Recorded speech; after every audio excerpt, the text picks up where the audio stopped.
Also, congratulations, Kelly's wife. Woo!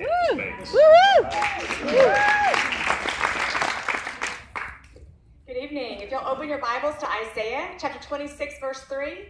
Again, that's Isaiah chapter 26, verse 3. Yeah. The title of my sermon is His Peace Will Keep You Steady.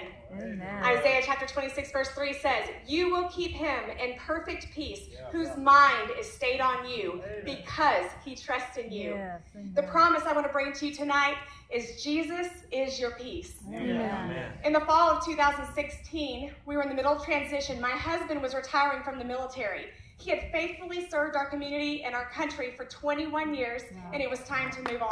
After much prayer and deliberation, thank you, but I'm going to move fast. After much prayer and deliberation, we felt the Lord was telling us it was time to move on, and we were going to go to CF&I.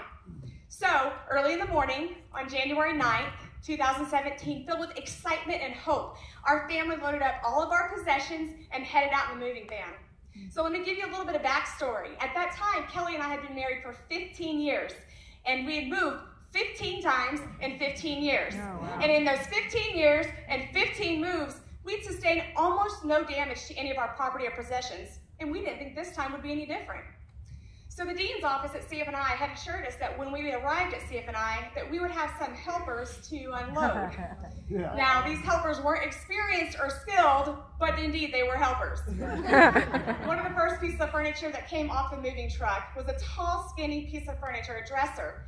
And I have to tell you that most of our furniture really has no monetary value, but some of it has great emotional value, like this piece. The reason why is in 2001, when Kelly and I got married, one of the first things we did as a married couple was to refinish and restore this piece of furniture.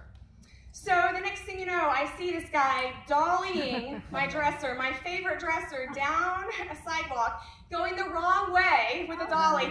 And the next thing I know, it jumps off the dolly and it lands with a crash on the sidewalk. I'm immediately upset.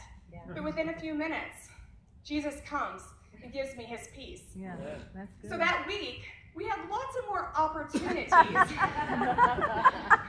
to be filled with Jesus' peace. One of my sons got an ear infection, followed by the stomach bug, and at one point in time, his fever spiked to 102.5. I'm not going to lie, I was a bit frazzled. But once again, Jesus came and showered us with his peace. Come on, that's good. Still that same week, one of our toilets decided to die. That meant 4 people were using one toilet, which isn't that big of a deal unless everyone needs to go or unless someone gets a stomach bug. And as I just said, one of us did, so that complicated matters. Then the final blow came. We had an apartment with some issues, and we were going to be forced to move again. Oh, wow. The apartment that they gave us had a cockroach infestation. Oh, no. Now, I'm not talking about like seeing a cockroach here and there. I'm like, here a cockroach, there a cockroach, everywhere a cockroach. There's a lot of things I can tolerate, but cockroaches just aren't one of them. No. I began to panic. But a balm of peace dropped into my heart, and like floodwaters covering the earth, all my negative emotions got bound up by peace. Amen. I felt Father giving me an invitation to walk in his peace, and I accepted. Amen. Jesus is the Prince of Peace, and he lives inside of you. Yes. No matter how much you lose your cool, don't you ever lose your peace.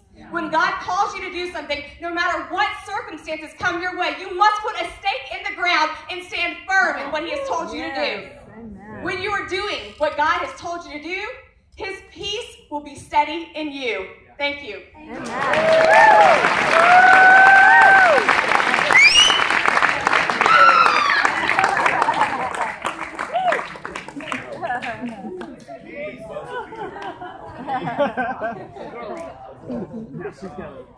4 minutes goes pretty quick, guys. Yeah, good job.